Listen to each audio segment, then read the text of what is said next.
News. Now, more on the latest building collapse in New York. You might have heard a few moments ago I was talking about the Salomon Brothers building collapsing. And indeed it has. Apparently that's only a few hundred yards away from where the World Trade Center towers were. And it seems that this was not a result of a new attack. It was because the building had been weakened during this morning's attacks. We'll probably find out more now about that from our correspondent, Jane Stanley. Jane, what more can you tell us about the Salomon Brothers building and its collapse? Well, only really what you already know. Details are very, very sketchy. There's almost a sense downtown in New York behind me, down by the World Trade Centers, of just an area completely closed off as the rescue workers try to do their job. But this isn't the first building that has suffered as a result. We know that part of the Marriott Hotel next to the World Trade Center also collapsed as a result of this huge amount of falling debris from 110 floors of the two twin towers of the World Trade Center. As you can see behind me, the Trade Center appears to be still burning. We see these huge clouds of smoke and ash, and we know that behind that there's an empty piece of what was a very familiar New York skyline, a symbol of the financial prosperity of this city, but completely disappeared now, and New York is still unable to take on board what has happened to them today. Presumably there were very few people in the Salomon building when it collapsed. I mean, there were, I suppose, fears of possible further collapses around the area. That's what you would hope, because this whole downtown area behind me has been completely sealed off and evacuated, apart from the emergency workers. That was done by the mayor, Rudy Giuliani, much earlier today because of, course, the dreadful collapse of the Twin Towers of the World Trade Center. But New York, very much a city still in chaos. The phones are not working properly, the subway lines are not working properly.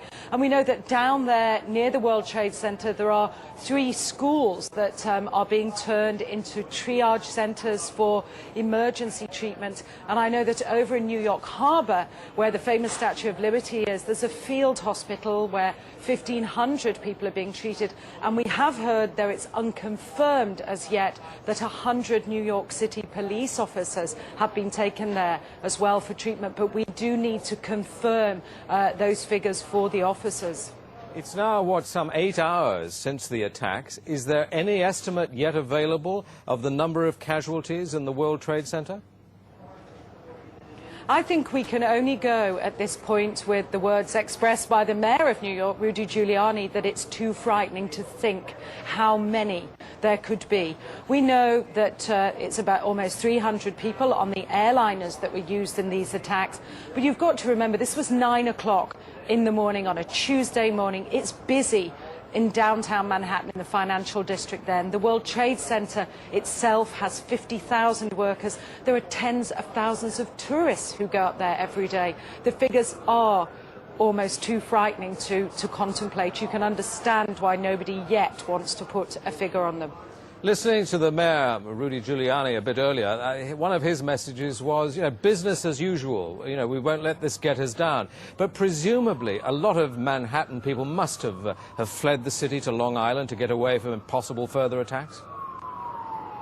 Well, a lot of people were certainly trying to, but you remember that very early on all the bridges and tunnels to the city, as well as the airports, were closed. New York was sealed, essentially. Now, we do know that the Long Island Railroad has begun running again to get people out of the city if they can, and people who can't manage to get out and perhaps lived in that area, they're being offered accommodation in empty school buildings. But certainly I saw earlier on today huge crowds of people desperately trying to walk up upper Manhattan to get as far away as possible. I think nobody really knows how to go or where to go, and you have to remember, even now, I don't think people can sink in to people what's happened. We haven't for the past hour or so heard much from the people of Manhattan. You're with them there. I mean, what are they saying tonight after this catastrophic attack? As I said, many just cannot believe this has happened, and I've seen big burly men and women with tears in their eyes today, shaking their heads, wondering what on earth is going on. There was a sense of panic. Our reports from the scene were of people just absolutely horrified. And I've already seen some photographs of that a man took down in the downtown area, and it looks like the aftermath of a huge atom bomb or something, just full of debris and of like a white carpeting of snow from all the dust and rubbish that had fallen. I don't think people can comprehend. They certainly have lost any feeling of safety. There's still a great pride in the city. People are determined to fight back, but a great sense of shock and loss. People keep looking at the sky, for example, where you can see the plume of smoke, and say, when that's gone, it won't be there anymore. Our Twin Towers won't be there. Such a symbol of New York. Are they talking yet about revenge and what the government should do to counter this threat, or are they numb still?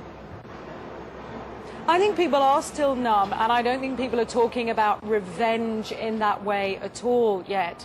I think people are still too traumatized. We don't know how many people have been killed.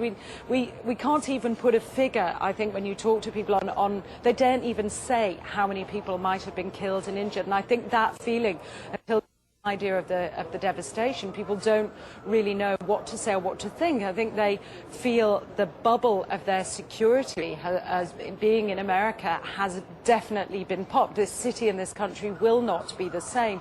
But they don't really know where to turn. That's the very sad thing. I think there's going to be a lot of very, very traumatized people that has hit them very, very hard. Jane, I think many of us, when we heard the news, perhaps on the radio earlier today, were completely flabbergasted by it and just couldn't comprehend it. I mean, it almost sounded too far-fetched. I was wondering what it's felt like for you being in Manhattan. Well, unfortunately, I think we've lost the line with Jane Stanley in Manhattan. Perhaps we can rejoin her and follow that up later.